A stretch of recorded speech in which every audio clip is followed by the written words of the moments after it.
నమస్తే భయ్య. నమస్తే అన్న. బ్రదర్ చూస్తున్నావు బిగ్ బాస్? చూస్తున్నాను. సో ఎట్లుంది ఈ సీజన్? ఈ సీజన్ బాగాలేదంతా, బాగాలేదు. ఎందుకని? ఎందుకంటే అందులో మనకి క్యారెక్టర్స్ అనేవి వేరే వాళ్ళు కొత్త కొత్తగా వచ్చారు కదా, వాళ్ళ వల్ల అసలు ఎవరెవరు వచ్చారో వాళ్ళ పేర్లు కూడా చక్కగా తెలియదు. సో వాళ్ళని చూడలేదు. సో నేను ఎలిమినేషన్ జరిగింది కదా, బేబక్ ఎలిమినేట్ అయింది. సో ఫేర్ అంటావా అన్ఫేర్ అంటావా? ఫేర్ అనుకుంటున్నాను. ఎందుకని?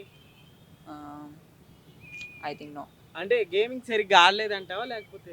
లేదా, గేమింగ్ బాగానే ఆడారు, కాకపోతే అందులో చిన్న చిన్న తప్పులు చేశారు అందులో, అంతే. సో ఈ వీక్ చూసుకుంటే ఇప్పుడు నాగార్జున గారు ఎప్పుడైనా సండే నేను రాను, ఎప్పుడైనా రావచ్చు అంటున్నారు కదా. సో ఎట్లుంది ఆ కొత్త ట్విస్ట్? బాగాలేదన్న. బాగాలేదు. సండే వచ్చి వెళ్తేనే మంచిది. సండే వచ్చి వెళ్తారు మంచిది. సండే వస్తే పోనీ అందరికి ఎంటర్టైన్, అందరూ చూస్తారు సండే. ఎందుకంటే సండే పూట అందరూ ఇంట్లో ఉంటారు కదా, టీవీ చూస్తూ ఉంటారు. అట్లా అంటారు. సో నిఖిల్ ఉన్నాడు కదా, నిఖిల్ గేమింగ్ ఎట్లుంది? నిఖిల్ మణికంఠ బాగానే ఉందన్న, వాళ్ళిద్దరిది బాగానే ఉంది. నిఖిల్ మంచిగా ఉంది. మణికంఠది అంత గేమింగ్ బాగాలేదు. ఎందుకని? ఎందుకంటే ఎక్కువగా ఎమోషనల్ అవుతుంటాడు, ఫీల్ అవుతూ ఉంటాడు. ఎక్కువగా ఎమోషనల్ అవుతున్నారంట. సో లాస్ట్ సీజన్ తో పోల్చుకుంటే ఎట్లుంటాం? బాగాలేదన్న, బాగాలేదంట. చెప్తున్నా, మొత్తం బాగాలేదు. ఉన్న వారిలో నీకు తెలిసిన వాళ్ళు బెస్ట్ అంటే ఎవరని చెప్తావు? విష్ణుప్రియ. నాకైతే విష్ణుప్రియ ఒకటే. విష్ణుప్రియ ఒక్కటే అందులో. ఇంకా గేమ్ స్టార్ట్ చేయలేదు అంటున్నారు కదా విష్ణుప్రియ. స్టార్ట్ చేసిందంట?